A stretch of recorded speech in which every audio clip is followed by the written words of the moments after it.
Fala galera, tudo bem? Pastor Alvarez aqui, mais um Última Fronteira com vocês. Bem-vindo a mais um episódio. Fala galera, beleza? Eu sou Leonardas, como o pastor fala. Leonardas! Sejam bem-vindos a mais um episódio. Hoje vamos falar sobre o nosso mestre, nosso Salvador Jesus Cristo e como ele influenciou o tipo de ensino da época dele. Então, nós falamos sobre a Odisseia no vídeo anterior, já está postado nossa resenha. Fomos assistir o filme, gostamos. Tem alguns pontos positivos, outros negativos, lá nós abordamos melhor. Então vocês podem estar lá assistindo o vídeo. Sim. E daí também esse vídeo vai ser complementar, porque a gente vai falar sobre essa cultura antiga, né? Mas antes disso, recebemos um presente. Eu quero agradecer ao meu amigo Adriano, lá do Lâmina Selvagem, um quadrinho nacional, que me mandou de presente. E a gente vai abrir aqui com vocês, ver o que ele mandou de presente pra gente. Deixa eu fazer aqui a abertura do nosso inbox. Que excelente escolha. Lado, Tá. Lâmina Selvagem é uma baita obra do quadrinho nacional. Olha, eu vou pedir uma... aqui tá... tô abrindo na frente de vocês aqui, nesse inbox. Vai, Léo, me empresta aí a lâmina. A lâmina selvagem sendo aberta por uma lâmina. Essa tá afiada, essa é selvagem. Essa tá afinada. Essa é selvagem de verdade. Não que o outro também não seja. Viu? Então nós ganhamos aqui, cara, o box com todas as histórias. Então, vamos lá. Vou mostrar para vocês aqui. Pega aqui, Léo. Aqui. Olha aqui, galera. Quadrinho. Nós ganhamos Lâmina Selvagem 1 do Adriano, Lâmina Selvagem 2, Lâmina Selvagem 3, Lâmina Selvagem 4 e nós ganhamos um artbook Lâmina Selvagem volume 5. É bonito, hein? Ganhamos todos eles e muito obrigado, Adriano. Eu indico para você, né? Autografado. Vai ficar disponível aqui pra gente poder estar lendo, né? Um presentaço do meu amigo Adriano Silva. A câmera do meio. Lâmina Selvagem. Lâmina Selvagem é um presente para vocês aqui. E glória a Deus, cara. Glória Depois vamos trazer o review. Nós vamos trazer o review. Cadê Deixa eu só dar um conferes aqui. Se tá tudo certinho. Olha. Tá tudo aqui. Obrigado, Adriano. Chegou. Tá aqui. Tamo junto. Tamo junto. Um abraço. Então, fizemos um box, vamos para o nosso episódio de hoje. O pastor comenta muito que o Jesus, ele era um mestre do Oriente. Uhum. Então ele tinha uma técnica de ensino voltada para o Oriente. Uhum. Então, se a gente pega ali, a gente vai ter um contraste com o tipo de ensino de Jesus, depois vai ter o ensino de Paulo. Mas eu queria que primeiro o pastor explicasse desse tipo de ensino que era a questão de ser o mestre do Oriente. Por que ele teria esse título, digamos assim? Aqui a gente entra num terreno bem nerd. Vamos partir de um princípio base? Por que eu falo que a gente entra num terreno bem nerd, bem delicado? Porque a gente sempre vai olhar a Cristo a partir do pressuposto ou de uma visão católica ou de uma visão reformada, pós-reforma. Mas quando você vai para a Bíblia e você vai estudar o nascimento de Jesus dentro dos evangelhos, dentro do livro de Lucas, você vai ver que ele nasce debaixo de um contexto histórico, que é o contexto histórico judaico. Sim. Então, Jesus é judeu. Isso a gente não pode negar. Isso a gente não pode negar. Todos os seus discípulos foram judeus. E um dos seus maiores precursores de ensino, que foi Paulo, além de ser judeu, era o currículo dele, né? Ele era judeu, fariseu, ele era da tribo de Benjamim, segundo a lei irrepreensível, né? Então ele usa essa linguagem para descrever quem ele era, a autoridade dele como sendo judeu, até Cristo entrar na vida dele e ele refutar tudo isso para conhecimento de Cristo. Mas vamos voltar a falar de Jesus.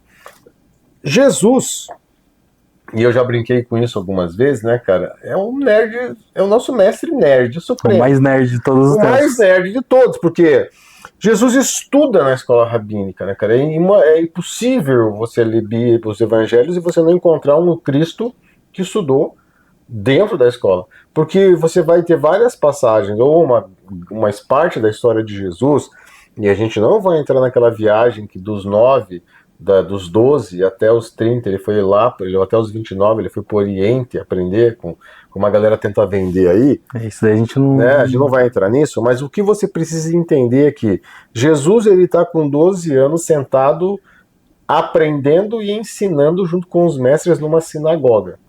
Então, se você sabe, né, a maioria dos nerds começam cedo. Cedo. Né?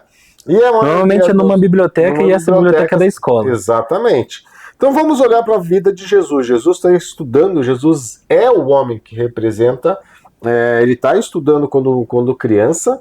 A Bíblia vai dizer uma frase muito interessante, que ele cresce, ele continua crescendo em sabedoria e graça diante de Deus e diante dos homens, e daí ele vai desaparecer, de certa forma, vai criar uma janela de tempo, e depois ele volta, já se tornando o Cristo que está ensinando.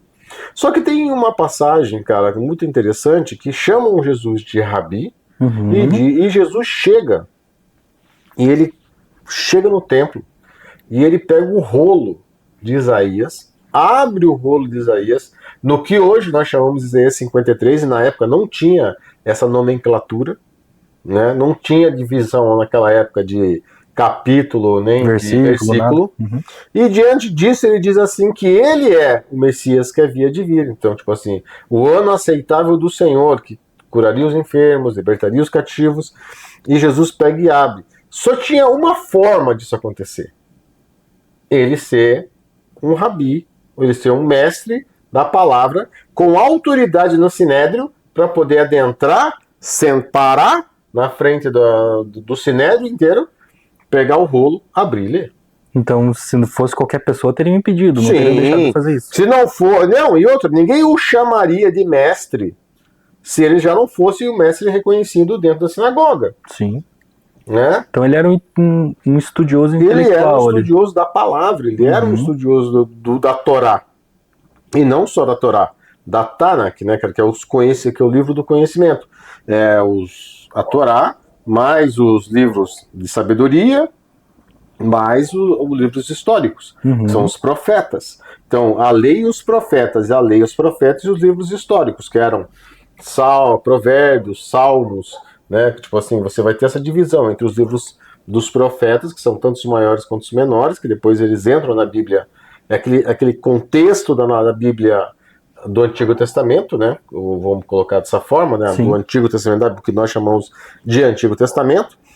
Esse Antigo Testamento era literalmente, como o Philip Yancey vai dizer, a Bíblia que Jesus lia. Né? O Jesus, ele lia a Bíblia do Antigo Testamento, que era a Torá, que são os 5 primeiros livros da Bíblia, que é Gênesis, Êxodo, Levítico, Números e Deuteronômio, né, cara? Sendo Deuteronômio, para mim, um dos livros mais importantes que todo cristão que chega na igreja precisava ler, para entender essa leitura da lei, essa compreensão de quem, né, Jesus é, de quem Deus é, de como que esse povo está parado diante da realidade, né, sendo instruído por Moisés para adentrar a Terra Prometida, dinâmicas espirituais que você vai encontrar só em Gênesis e que vão ser apontadas por Jesus, né, cara, em toda a sua trajetória, em todos os seus discursos. Ele cita muito a Bíblia, né? Sim, ele cita várias passagens de vários mestres, né, cara, de vários dos seus patriarcas. Ele vai falar de Moisés, ele vai falar de Elias, ele vai falar de várias personagens que eram comuns para ele como sendo mestre da palavra. A diferença é que quando Cristo é batizado pelo Espírito Santo, cheio do Espírito Santo, após sair das águas ali com João, né, dentro dessa realidade, ele passa a manifestar os poderes do reino de Deus. E é exatamente aqui, cara, que a coisa ganha uma dimensão. A coisa não. O ministério de Jesus ganha uma dimensão que nenhum outro líder antes dele tem. E além dele ensinar como quem tem autoridade, segundo o que o próprio texto diz, ele não ensina como os fariseus, os saduceus, mas ele ensina como quem tem autoridade. Ele faz manifestações e poder e maravilha.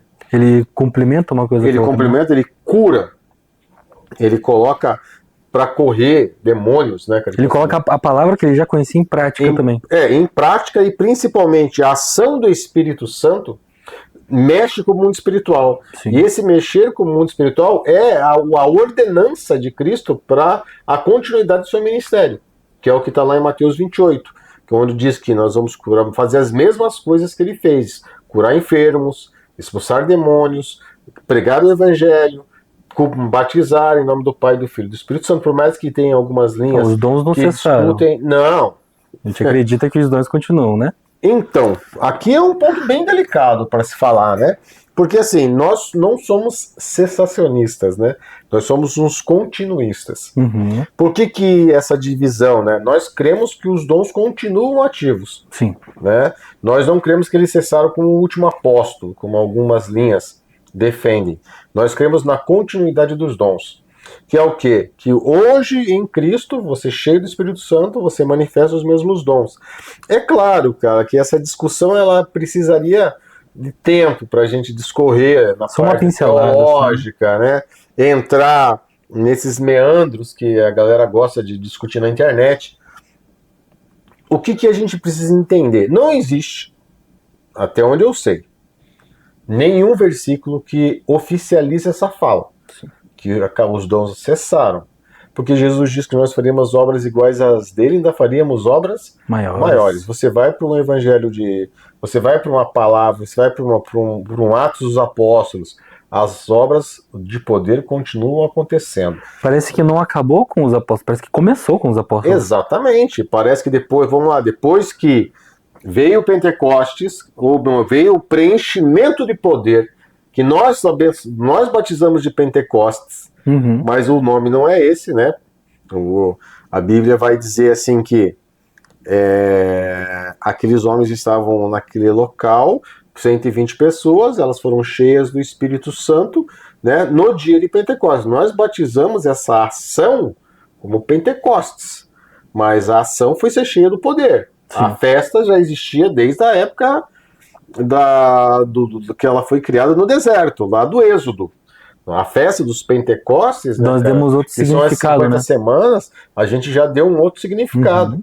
Mas vamos colocar assim, então essa continuidade, esse ensino que foi passado, Jesus diz, saiam, né, para pregar o evangelho depois de serem revestidos de poder. Essa autorização, esse comissionamento de Cristo aos seus discípulos é a continuidade do seu ministério, é a continuidade de tudo aquilo que ele fez e reverbera até os dias de hoje. Então vamos colocar assim, esse Cristo que a Bíblia apresenta, e entenda quando eu estou falando desse Cristo, eu estou usando ele como primeiro momento como objeto de escudo de fala, né? Não tem um outro Cristo, Cristo é um só. Então Jesus, né, aqui é um mestre do Oriente, porque Jesus ele está ensinando conforme ele aprendeu. Ele aprendeu com mestres do Oriente, tanto que quando você vai ler os Evangelhos, os sábios do Oriente vêm atrás da estrela de Belém. Alguns pesquisadores, historiadores vão dizer que isso acontece mediante ao fato de lá na Babilônia já existia a astronomia, né, essa leitura dos astros, e eles virem e saberem do nascimento do Messias e virem atrás por uma profecia da estrela de Belém. Quando esses homens estão vindo do Oriente, entenda, tudo isso aqui é Oriente, não existe o Ocidente como a gente conhece. Tudo é Oriente, seja o Oriente Médio, que é a região da Judéia, Samaria, Jerusalém, todo esse local é um ensino que é o mesmo ensino que vai ter em vários outros locais, e até mesmo na Grécia. Sim. Né? Porque você vai ver que Paulo, segundo a tradição, é instruído aos pés de Gamaliel. Isso era algo muito interessante, porque somente aqueles que tinham posses conseguiam pegar os seus filhos e colocar ele para aprender com os grandes mestres. Diferente do que a maioria das pessoas imaginam, o que dava status e poder muitas vezes para as famílias era a capacidade que eles tinham de pegar os seus filhos mais velhos e colocar eles diante dos mestres para aprender. É tipo mandar o filho para Harvard. Só Nesse quem tem a nível, grana só mesmo. quem tem mesmo disposição. Para quê? Porque ele não é... Entenda, gente, vamos lá. Diferente do Brasil, que você vai e leva o seu filho para a escola em 4, 5, 6 horas, os europeus, os americanos, eles herdaram essa cultura de levar os filhos para a faculdade. Por quê? Porque eles entenderam que o ambiente molda, a presença molda. Sim. Jesus caminhou com os seus discípulos por 3 anos e meio. Então eles estavam inseridos na vida de Jesus e Jesus fazia parte da vida fez parte da vida desses homens por 3 anos e meio. Então quer dizer que essa convivência, ela é uma imersão, tradição, né? Essa imersão, ela é uma tradição do Oriente. Uhum. Tão Oriente que a Grécia fazia a mesma coisa, porque Platão aprendeu de Sócrates. Essas escolas eram escolas imersivas, onde os homens estavam ali. A Bíblia vai dizer no livro de Atos que Paulo aprendeu na escola de Tirano por praticamente 2 anos, que era uma escola para ele entender sobre cultura grega, entender como os gregos pensavam. Sim. Ele vai falar para Tito, né, na carta de Paulo a Tito, que os cretenses, eles são hedonistas e glutões, conforme os seus profetas falam. Então ele conhece. Então ele está conhecendo os poetas, porque o artista, o que escreve, é o que escreve com base na cultura. Ele fala de um eco de uma civilização. Então, quando a gente está lendo Bíblia, você tem que entender que você está lendo uma forma de linguagem. E essa forma de linguagem comunica uma verdade, é um recorte do que acontecia naquele período. Quando a gente está falando de como Jesus, o mestre do Oriente, o que ele é, né? Ele é naquele momento ali, antes da ressurreição, ele é o mestre daquela região. Ele não tinha saído para lugar nenhum ainda. Então ele era o mestre do Oriente, exercendo o seu ministério ali naquela região, naquela sua escola, né? A escola do caminho, como ela era chamada. E eu gostaria muito que esse nome permanecesse até os dias de hoje. Sim. Né? A escola do caminho, que era onde Jesus ensinava, que aí você vai ter várias analogias a isso, o caminho de Emaús, todos os caminhos pelos quais Jesus andou, e ele mesmo disse que ele era, né, o caminho. Então essa escola do caminho, criada por Cristo naquele ambiente, naquele lugar, ensinava mediante os mestres do Oriente, onde não só você ler e estudar, mas você permanecer. Por isso que o discipulado era algo que a igreja antiga praticava com muita intensidade. Tanto que os monastérios vão ser criados a partir dessa perspectiva, né? Sim. Dessa proposta de imersão, onde os vocacionados, vamos colocar assim, eles se esforçavam para aprender mediante essa mesma metodologia, de estarem juntos em discussão, em pergunta, pensamento, porque Jesus nunca respondeu, ele fez outra pergunta, ele respondia com outra pergunta, porque a ideia de... Aí que está uma coisa que as pessoas elas não entendem, né, cara? Ou que por ignorância dizem que o evangelho é uma coisa que te aprisiona. Muito pelo contrário, é uma coisa que te liberta, porque ele te liberta ao pensamento, ao pensar, ao questionar. Deus nunca proibiu ninguém de questioná-lo, só tem que desobedecê-lo. Tem aqueles 2 tipos de crente, né? Tem aquele crente que acha que é só fazer o que tá ali, e tem aquele que quer entender, que quer se aprofundar. Quando você é um crente de verdade, que você quer, igual o pastor falou, é confronto, né? Você vai ter que se questionar. Acho que quase todo nerd já teve aquele questionamento de estudar e, putz, será que Deus existe? Será que não existe? Será que ciência, não sei o quê? E quando a gente é cristão e a gente vai estudar de verdade, a gente tem esses confrontos. Sim, sim. Vamos colocar dessa forma. O que acontece hoje é que tem um pseudo-conhecimento, né? Uma pseudo-intelectualidade. Sim. O ser ateu é como se você colocasse o questionar a Deus, eles confundem o questionar a Deus com o questionar a religião. Sim, né? Eles misturam, né? Eles misturam as coisas. As pessoas elas acham que questionar um crente, eles estão questionando Deus. Eu creio que o ateísmo ele é um efeito Dunning-Kruger muito grande. Porque só do cara falar que é ateu, ele acha que ele ganha 60 pontos de QI. Não, ele não ganha nada. Não ganha nada. Então, tipo assim, olhando por uma perspectiva muito básica, tipo assim, não confunda você fazer uma crítica à igreja brasileira com você questionar Deus, ou assim, Ó, as pessoas, ou né? as pessoas, vamos colocar assim, a igreja brasileira, hoje, a igreja brasileira, ela tem demandas e uma certa deficiência de questionamento, assim. Vamos por partes, né? Nós somos colocados diante de cenários dentro da igreja evangélica brasileira que nos acomodaram. Sim. Então esse ambiente que querem ser gerado de conforto, ele não gera maturidade. Qual o conforto? O conforto de você não questionar nada. O conforto de você achar que tá tudo bem. E não, cara, tipo assim, a ideia principal de você se entregar a sua vida para Cristo é que você tivesse um caminho para ser guiado.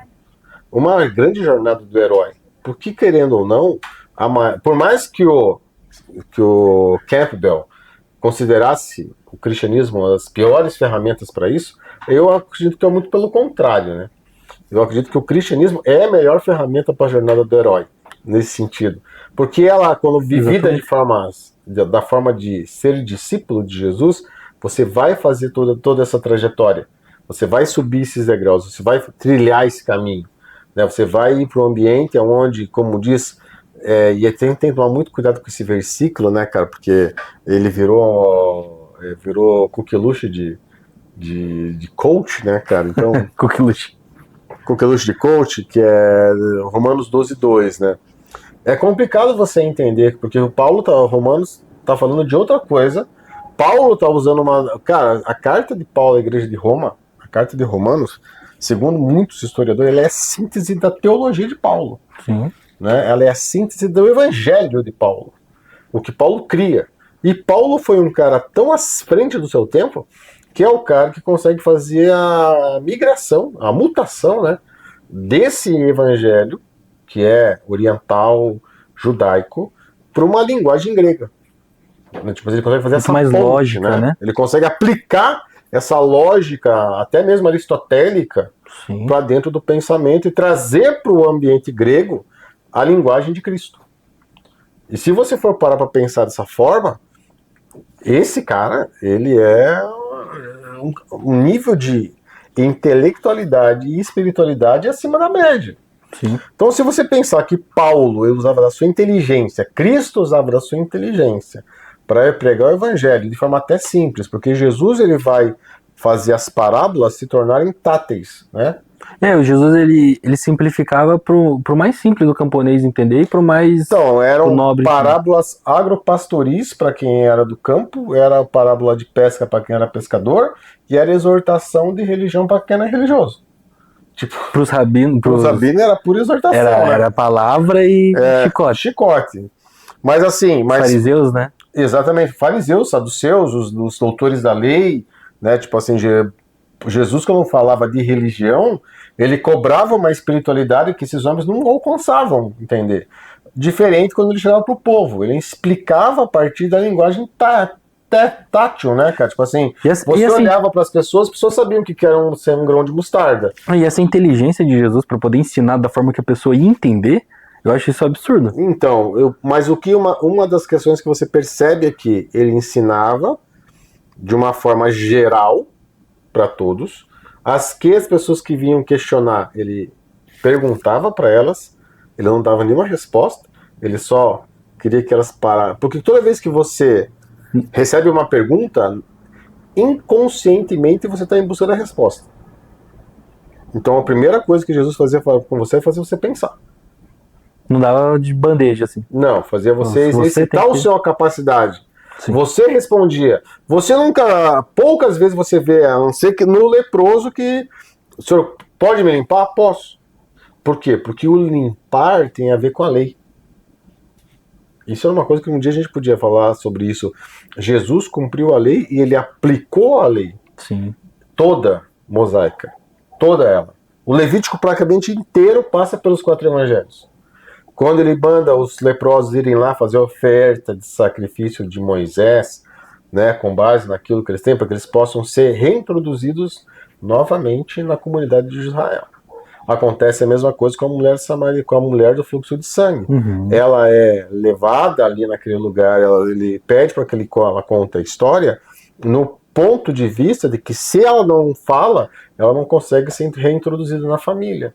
Então, todos esses detalhes é Cristo trazendo a aplicação da lei. Quando aquela mulher é lançada seminua ali na frente com os doutores da lei, eles estão quebrando uma regra, porque tem que ser colocado os dois ali, né? O homem e a mulher. Então tem uma brecha. Tem uma brecha na lei, e Jesus fala, bom, aquele que não tem pecado, que lance a primeira pedra. Sabendo que o apedrejamento ali, cara, não poderia ser 100% efetivo, por mais que existem algumas pessoas que dizem que ele recebeu sobre si as dores daquela mulher, mas na lei deveriam estar os dois ali expostos. Né? Porque aí só está uma pessoa. E ele confronta a prática deles. E daí eles não têm como se defender daquilo. Então, se você vai estudar a lei, o evangelho a Bíblia pela Bíblia, você vai encontrar dentro da Bíblia a maioria das respostas para o teu questionamento. Porque Jesus não vai falar nada fora da palavra. A única coisa que ele vai fazer é cumprir a palavra. Então a gente não pode descartar o Antigo Testamento e... Você não pode, vamos colocar assim, você não pode, à luz de estudar o Evangelho, descartar ele para aquilo que Cristo fez. Mas em Cristo todas as coisas se fizeram novas. Sim. Então a gente não precisa viver no Velho Testamento. A gente vive a realidade da graça. Mas como um bom nerd, a gente tem que entender o contexto. Você precisa entender o contexto. Você precisa entender por que tudo aconteceu? E tudo aconteceu no Gênesis. Sem os 11 primeiros capítulos de Gênesis, nada tem sentido. Sim. Né? Então você precisa conhecer o lore da história. Né? Então o lore da história está lá em Gênesis. Você precisa ir para Gênesis para conhecer o porquê. Você precisa pegar os 50 capítulos de Gênesis, cara, e entender o porquê aconteceu. É ali que está todo o cerne de tudo que você vai chegar. Por que Jesus veio para a Terra? Está tudo ali, e tudo vai se desenvolver a partir daí. Cristo se torna, segundo a maioria dos estudiosos, a chave hermenêutica de interpretação da palavra. Sim. Ele precisa ser a chave pela qual nós vamos ler a Bíblia. Se você não tem essa percepção, você vai perder durante toda a sua análise. E não estou falando seja ela hermenêutica, seja ela doula é um outro sistema de interpretação, seja ela uma exegese. A exegese vai trabalhar. Não, a exegese não tem só exegese bíblica, né? Tem exegese jurídica. Então, a análise do texto, né, respeitando todas aquelas regras bases, sejam elas de interpretação hermenêutica, de análise de texto, contratexto e tal, texto, contexto, né, cara, e todas aquelas dinâmicas. Se você for parar para pensar em colocar tudo isso você vai ter que ter sempre Cristo como sendo o centro a chave hermenêutica para a leitura e interpretação de toda a Bíblia. Tudo passa Cristo passa por toda a interpretação. De forma simples, ele seria o nosso filtro, né? Exatamente. Então, tudo tem que passar pelo filtro dele. Se não permanecer, a gente tem que saber se aquilo faz sentido de acordo com o ensino de Cristo. Aí a gente vai ter a questão grega lá, a lei de Zeus, por exemplo, que falam muito no filme da Odisseia. Faz sentido com o que Cristo ensinava, com o que a gente acredita? Tem coisa que o código da lei de olho por olho, dente por dente, não... Beleza, é um código de lei, existiu, mas pelo que Cristo ensinou, refutou esse tipo de código. Sim. Mas é importante a gente entender por que existia aquilo, qual que é o contexto, e também muita coisa do Antigo Testamento a gente não precisa mais fazer hoje em dia. Vamos colocar assim, o que acontece é um respeito pela tradição. Sim. Um estudo, o conhecimento, mas a gente não precisa viver debaixo dessa lei, porque Gálatas vai dizer, foi para a liberdade que eu vim, né, para que vocês tiverem liberdade. Foi para isso que Cristo vos libertou, para que vocês tivessem liberdade. Essa liberdade é o quê? É você não estar mais apegado a essa lei. Sim. Se essa lei fosse eficaz, conforme Hebreus diz, não precisaria ter outra, mas veio uma segunda aliança, e essa segunda aliança tudo foi finalizado em Cristo. Cristo é a preeminência, é o começo e o fim de todas as coisas. Colossenses vai dizer isso na supremacia de Cristo, a partir do versículo Colossenses 1,17, né? Ele é o princípio e o fim de todas as coisas, ele é a preeminência, ele é o primogênito entre os mortos, para que eu e você tivéssemos acesso a Deus a partir do sacrifício dele. Uhum. Então tudo vai convergir para Cristo, tudo que vem do antigo, tudo que vem do novo converge numa única pessoa, Jesus Cristo de Nazaré. Então essa é a dinâmica. Se eu e você precisamos compreender alguma coisa diante de tudo, Jesus é o mestre do Oriente. Você vai ter que voltar, vai ter que fazer esse retorno à palavra lá para o Gênesis para compreender quem é Jesus, para que você possa ver a plenitude dele no Novo Testamento, lá na Nova Jerusalém Celestial. Até porque quando você justifica que ele é o Messias, você precisa das profecias do Antigo Testamento. Sim. Se você não tem aquele conhecimento do Antigo Testamento, não estudou as profecias, você vai estar meio que viajando quando ele está explicando. Então, cara, aí você tem uma literatura que é muito chave para isso, que é Em Defesa de Cristo, do Lee Strobel. Né? Você vai ver que ali... Você coloca a imagem pra gente dele depois. A Defesa de Cristo, do Lee Strobel, qual que era? Ele era um jornalista que resolveu fazer uma análise investigativa da vida de Jesus para desconstruir a imagem. Todo cara que resolve ir para essa vertente se converte. Né? Ele ia acabar com a imagem de Cristo. Acabar com a imagem de Cristo. Só que daí como tudo que envolve você fazer investigação, você precisa ter acesso às testemunhas. E o que mais existe na Bíblia são testemunhas que corroboram o texto, e ele começa a investigar e vai atrás de pesquisadores, teólogos, médicos, e ele sintetiza isso tudo numa literatura chamada Em Defesa de Cristo. Tem um filme também, né? Mas o livro, ele mostra um método que ele utilizou. No filme, isso fica um pouco frágil, fica um pouco diluído. Mas no livro tem um método que ele aplica, que é um método investigativo, e nesse método investigativo ele chega à conclusão realmente que Jesus, ele era o Messias que veio de vir, que cumpre todas as profecias e cumpre em si tudo aquilo que ele disse que aconteceria. Né? Então, tipo assim, tudo pra que isso Jesus... ser arquitetado teria que ser muita coincidência, né? Cara, tipo assim, não tem lore, não tem história mais precisa. Jesus vai dizer assim, em 3 dias o templo está restaurado. Mas ele está falando desse templo aqui, né? Porque daí você não tem mais, você não precisa mais de um local fixo para atrair a presença de Deus. Você é o tabernáculo. Né? Porque a Bíblia diz que ele escolheu tabernacular em nós, né? É a cristologia, né? Cristo, ele te escolhe para habitar dentro de você. O Pai, o Filho e o Espírito habitam dentro de você. Eu acho que muita gente prefere que seja só lá na igreja, só lá no templo. Porque é muita responsabilidade de você ser o templo que Deus vai habitar. Então, aí que tá. Mas se você for estudar, o Leonardo da Vinci pega nisso, o homem vitruviano, né? Vitruviano. Quando você vê aquela dinâmica, por mais que algumas ordens espirituais usem esse mesmo desenho para referenciar outras coisas, se você vai estudar o homem, o corpo, nós somos um templo, e esse templo é cheio de um espírito. Quando não tem o Espírito Santo, tem outro tipo de espírito. Alguma coisa tá ali. Tá habitando ali. Então, o que é Cristo? Em Cristo nós temos um acesso direto ao Espírito Santo. O Espírito Santo passa a ser tabernacular em nós. Nós não é mais o Espírito sobre, é o Espírito dentro. Sim. Então, antigamente, você via as manifestações, o Pentecostes que acontecia na Bíblia, com os homens profetizando, sendo cheios de Deus lá em Êxodo, o Espírito vinha sobre, ele não vinha dentro, porque não tinha sido aberto o caminho ainda. Uhum. O Espírito vinha sobre, e esses homens profetizavam, esses homens eram cheios. Quando aconteciam as manifestações de poder com Moisés, o Espírito vinha sobre ele. Então, tipo assim, o véu vinha e dividia ele de Deus. Quando a Bíblia diz que Deus fala com ele face a face, ele está dividido pelo véu, ele não pode ver a Deus. Tem um véu de fumaça que divide os dois. Mas a presença da glória é tão forte que ilumina a face dele. No monte, desce, quando ele está na tenda do encontro, a fumaça vem sobre a tenda do encontro para que ele possa ver Deus face a face. Esse ver Deus face a face é que tem essa fumaça que protege para que ele não seja consumido. Senão ele ia morrer. O homem não tem estrutura física para suportar a presença da glória de Deus. Uhum. Né? Então, quando você pensa nessa forma, o Espírito sobre é o Espírito que vinha até João Batista. João Batista foi cheio do Espírito de Deus já no ventre, mas é um Espírito que vem sobre a vida da pessoa. O primeiro que foi cheio foi o Jesus Foi depois do Jesus batismo. depois do batismo. Aí é ali que ele manifesta. Tanto que tem alguns momentos no qual o texto diz que Jesus sopra sobre os espíritos, sobre o Espírito sobre os seus discípulos, né?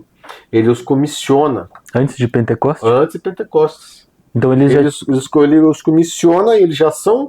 Eles estão com o Espírito sobre eles. Eles dizem que eles têm autoridade e poder para expulsar demônios, né? Eles veem o Satanás caindo e os demônios se subjugando, se submetendo à autoridade deles. Eles curando enfermos antes do Pentecostes. Então eles já estavam cheios do Espírito. Já estavam cheios do Espírito Santo sobre, não dentro. E daí no Pentecostes, Aí no Pentecostes, Jesus Deus liberou libera para dentro, porque daí Jesus acendeu o Pai. Ele abre o caminho. Quando ele diz está consumado, o véu se corta de cima para baixo. Então o caminho foi reconectado, foi aberto. Em Cristo o caminho é aberto. É como se literalmente você refizesse a É comunicação. o mais próximo que a gente chega de como Adão conversava com Deus. Exatamente. Adão, ele... Paulo vai sintetizar isso no texto, né? Cristo é o segundo Adão, que vem a principal característica de Cristo na crucificação e nessa restaurar essa comunicação. Uhum. A salvação é aquela coisa assim, em Cristo você é salvo porque essa dívida que foi cometida de sangue no Éden foi cravada na cruz. Mas a principal ação disso é essa recomunicação esse religamento, depois a galera vai chamar de religião, mas essa reconexão do homem com Éden e livre acesso a poder se comunicar com Deus. Lembrando que isso é disponível a cristãos. De Deus pode falar com as pessoas a poder do Espírito. Cara, o Espírito Santo pode ser usado para tudo. Ele é livre para Deus é livre para fazer comunicação com quem ele quiser. Até a mula fala, né? Até a mula fala. Então, agora, seguindo essa metodologia que é colocada por Paulo, Jesus, como sendo segundo Adão, ele literalmente refaz essa linha de comunicação entre o espírito do homem com o espírito de Deus a partir do Espírito Santo. Jesus, ele trata disso antes da crucificação com os fariseus? Cara, de certa forma ele vai falar isso com o Nicodemos. De nascer de novo. Vamos colocar assim, o discurso de Jesus com Nicodemos, a conversa de Jesus, ela precisava ser colocada na mesa para ser pensada sobre. Sim. Porque é uma conversa num nível de espiritualidade que nos falta às vezes ter esses diálogos com Deus assim. Porque você pensa, Nicodemos era um dos principais da sinagoga. Uhum. Ele era um príncipe, segundo a tradição, né? Ele era um dos líderes. Aí ele chega para conversar com Cristo. E Jesus está falando que coisas que para Cristo e para os seus discípulos são coisas comuns, em nascer de novo, né? Tipo, são dinâmicas espirituais e coisas que Jesus vai falar para Nicodemos. E é exatamente nesse diálogo que nasce o versículo mais famoso da história, né? Que nasce em João 3,16. É bem nesse discurso, dessa conversa de salvação, de nascer de novo, é possível um homem voltar para o ventre da sua mãe? Ele vai dizer assim, Nicodemos, se você que é mestre sobre Israel, não consegue ter autoridade de pensar nessas coisas, vocês estão mal, né? Estamos ferrados. Sabe, tipo assim, né? Porque Deus amou o mundo de tal maneira que deu seu único filho para que todo aquele que nele crê não pereça, mas tenha vida eterna. Então essa fala nasce exatamente nesse discurso, para que tentasse de alguma forma abrir o entendimento de Nicodemos para quem estava diante dele. E será que ele chega a entender depois disso? Chega, né, cara? Ele vai estar com José de Arimateia, né, para pegar o corpo de Cristo. Então Jesus cria uma linha de discípulos dentro do Sinédrio, dentro das sinagogas ali, né, que ele também... Então ele cumpre o propósito ali, né, cumpre esse propósito. E daí a gente tratando dessa questão que Paulo ele começa a ensinar de uma forma diferente, é uma forma diferente, mas o mesmo ensino. Paulo ele não chegou a conhecer Jesus em vida. Não, só no caminho de Damasco. Foi depois algumas experiências aí como ele foi arrebatado ao terceiro céu, então... Como que Paulo chegou nesse conhecimento que ele teve para conseguir adaptar para aquela outra cultura? Então, vamos colocar assim, Jesus, ele tem um jeito muito peculiar de ensinar, como você mesmo disse, né? Que ele vem diante disso. Você vai pegar um Paulo que foi chamado para pregar para os gentios. Sim. Então, quando Paulo é chamado para pregar para os gentios, ele vai ter que aprender o que pregar. E quem eram os gentios? Né? Eram os povos de toda aquela vasta região ali. Em maioria gregos. Gentios, os ímpios, né? Sim, em maioria gregos. Helênicos, Sim. gregos, capadócios e os romanos. Né? Então, claro, o alvo principal da pregação de Paulo é Roma.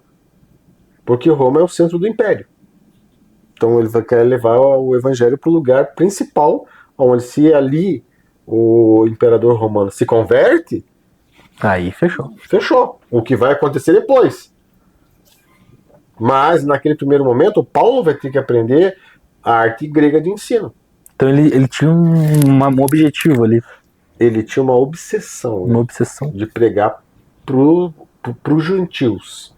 Ele foi chamado como apóstolo dos gentios. E quem eram os gentios? Os gentios eram os gregos, os romanos, as pessoas que eram influentes por toda essa cultura religiosa, misturada, politeísta. Exigia que esse Paulo não fosse uma pessoa qualquer. Esse Paulo teria que ter isso da literatura, poesia, arte, cultura, religião. Ele ia ter que se tornar um mestre, um mega do nerd que aprendesse a absorver todas essas religiões e sintetizar isso em Cristo. Que absurdo, né? Não, é brutal. Brutal. É brutal. É um nível só o Espírito Santo que dá essa capacidade. Quando a gente começa a entender isso, a gente pensa. Porque eu acho que a própria cultura que a gente tem hoje de ensino faz a gente pensar que antigamente as pessoas eram ignorantes. Não. Cara, pro Paulo fazer o que ele fez, ele tinha que ser muito inteligente. Cara, vamos nesse nível. Numa das escolas gregas dizia que se você não soubesse aritmética, você nem deveria estudar filosofia. Aí já bugou metade dos brasileiros já. Se você não estudasse geometria, você não poderia estudar filosofia. Porque para muitos filósofos a matemática era uma síntese de capacidade de raciocínio lógico. Sim. Então, para que você pudesse pensar, você teria que pensar de forma lógica. O que já quebra. Quando Paulo fala em Roma e fala assim que o meu culto tem que ser um culto racional, ele está quebrando uma lógica que para o judeu era incomum. Porque para o judeu a racionalidade e a fé são coisas distintas. Para o grego não. Pro grego é uma cultura só. Exatamente. Pro grego, como Platão, quando você vai estudar o Banquete, quando você vai estudar a República, você vai encontrar um Platão indo adorar os deuses, mas é uma tradição, como se fosse você ir daqui para Maria, para a cidade de Maria. Uma tradição. Então Platão vai estar numa das festas indo adorar na República. E toda essa conversa de Platão na República vai acontecendo nesses momentos nos quais ele está com os amigos andando. Então, quando você começa a estudar essas dinâmicas, você vai entender que a religião é muito prática dentro da visão do grego. Ela não é mística, espiritual. Isso tem uma parte que vai ser mais mística, mais espiritual, mas para o cara não é como a gente entende religião de forma como um culto. Eles são mais práticos e é um cotidiano. Essa é a realidade que Paulo está encarando em Atenas, em Filipe, em Colosso, em Gálatas, em Éfeso. Essas são as realidades que Paulo está enfrentando. Então pensa que Paulo vai ter que absorver essas culturas, absorver o entendimento histórico, literário, poético, artístico, e a partir da religioso, porque cada uma confessa, Colosso criando uma coisa, segue Éfeso segue Atena, que vai se transformar em Roma indiana, que é a mesma deusa, só que uma é para gregos, uma é para Atenas, é para os gregos, e vai ser Diana para os romanos. Aí depois ele vai ter que compreender essa transição de como que esses deuses se modificaram, e depois você vai ter que fazer uma ponte disso para Cristo. Você vai ter que convergir isso para o entendimento de Cristo. Isso é a aula que Paulo dá disso, é Paulo em Atenas diante do altar do Deus desconhecido. Ali é onde Paulo literalmente ensina a apologética. o texto de apologética de defesa da fé vai aparecer lá em 1 Pedro, mas a aula máxima de apologética prática vai acontecer em Atenas, quando Paulo está no Areópago, que é Cercado dos caras só. a colina de Marte, diante do cenário mais histórico do mundo antigo. Toda a filosofia clássica passou por aquele altar. O altar da filosofia clássica, o altar da aritmética, o altar de Aristóteles, Platão, Sócrates, Sêneca, todos os caras ministraram. Diante desse altar é onde Paulo está apresentando o altar do Deus desconhecido, convergindo toda aquela filosofia, todo aquele poder religioso para Cristo. Vai defender Cristo pros caras. Vai defender Cristo dentro do centro acadêmico mais casca-grossa que já existiu na história da humanidade. Que formou o conceito do Ocidente de educação. Que a gente estuda até hoje. Que estudou, que forjou a cultura jurídica, religiosa, formou a cultura judaico-cristã, forjou toda a forma de capacidade de pensamento, educação, economia, tudo, política. A polis, né? Que é o que a gente acredita como política. O que a gente vive até hoje estava ali. Estava tudo centrado ali e ele converge todo esse conhecimento religioso em Cristo. E o resultado disso tudo? O resultado disso tudo, cara, foi que Paulo consegue fazer o que ninguém ainda fez de volta, né? Mas Paulo introduz, né, cara, uma revolução tão intensa que é onde os cristãos que vão dar continuidade depois que Paulo e Pedro, porque eles são mortos no mesmo ano, né? Uhum. Então depois João é o último apóstolo, mas eu acredito que de João vai morrer perto do ano 100, então são mais 37 anos, porque ele, segundo a tradição, ele morre em 64 depois de Cristo, e João vai morrer 37 anos depois ainda.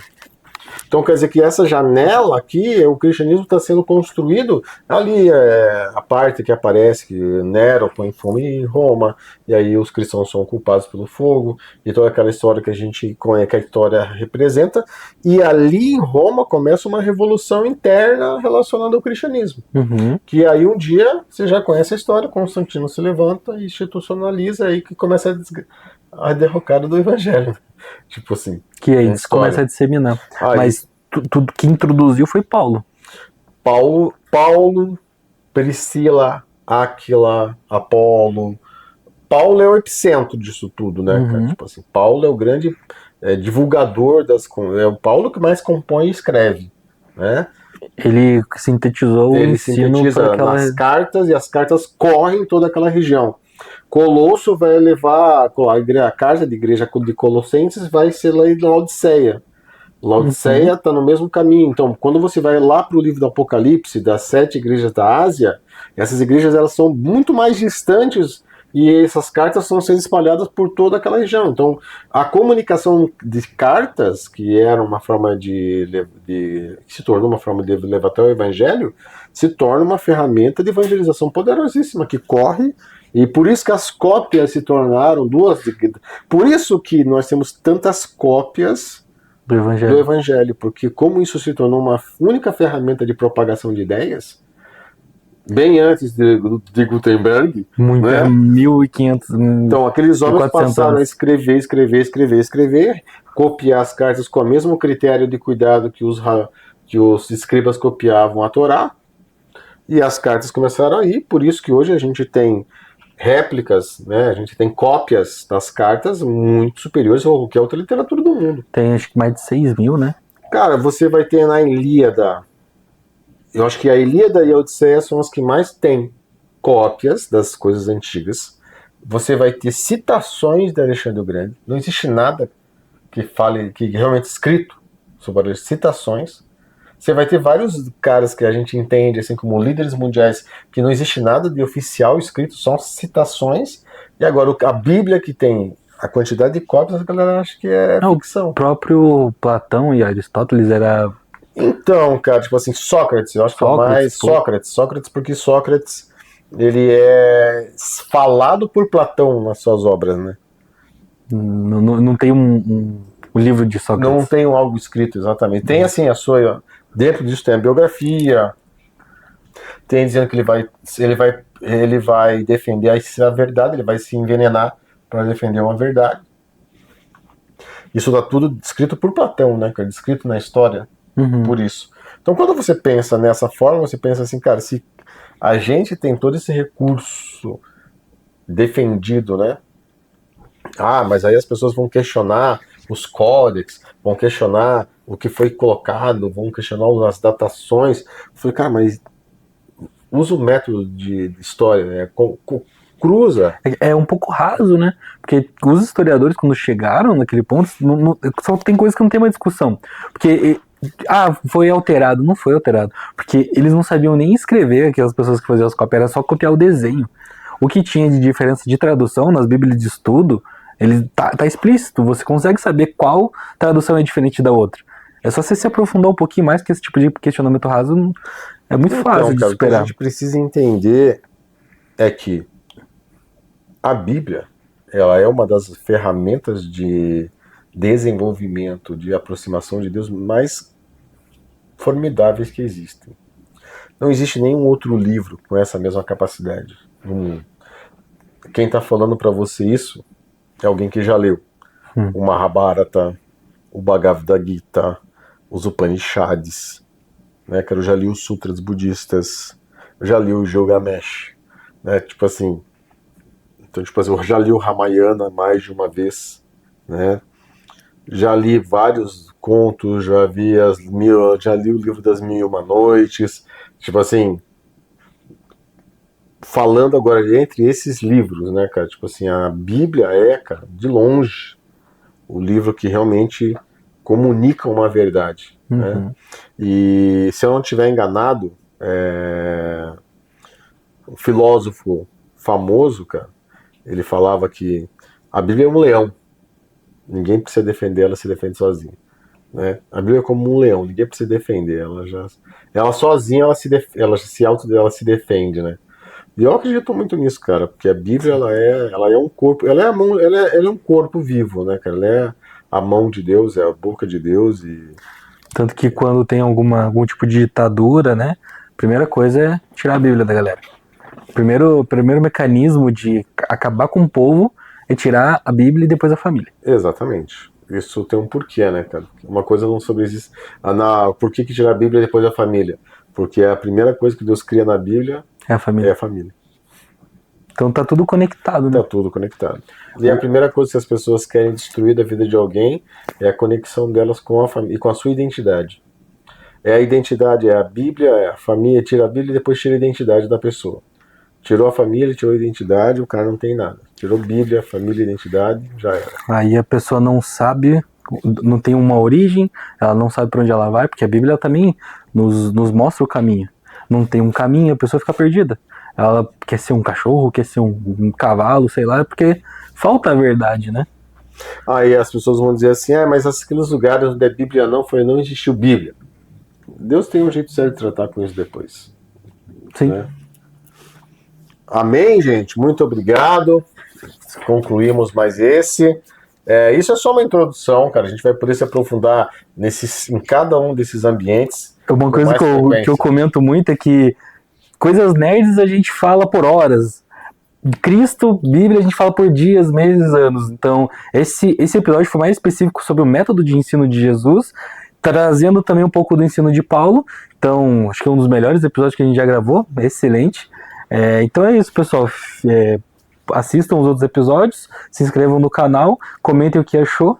Quer passar um recado pro pessoal? Galera, é o seguinte, método de ensino de Cristo é o discipulado. Sejam meus imitadores, sejam discípulos de Jesus.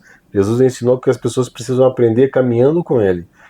A gente está falando um método de ensino do Oriente, e Cristo seja discípulo de Jesus, caminhe com ele. Quando o texto diz que eu tenho que saber calcular as coisas, é calcular o quão é importante ser discípulo. Aqui fica a minha dica, seja discípulo de Jesus. Deus abençoe. Tamo junto, pessoal.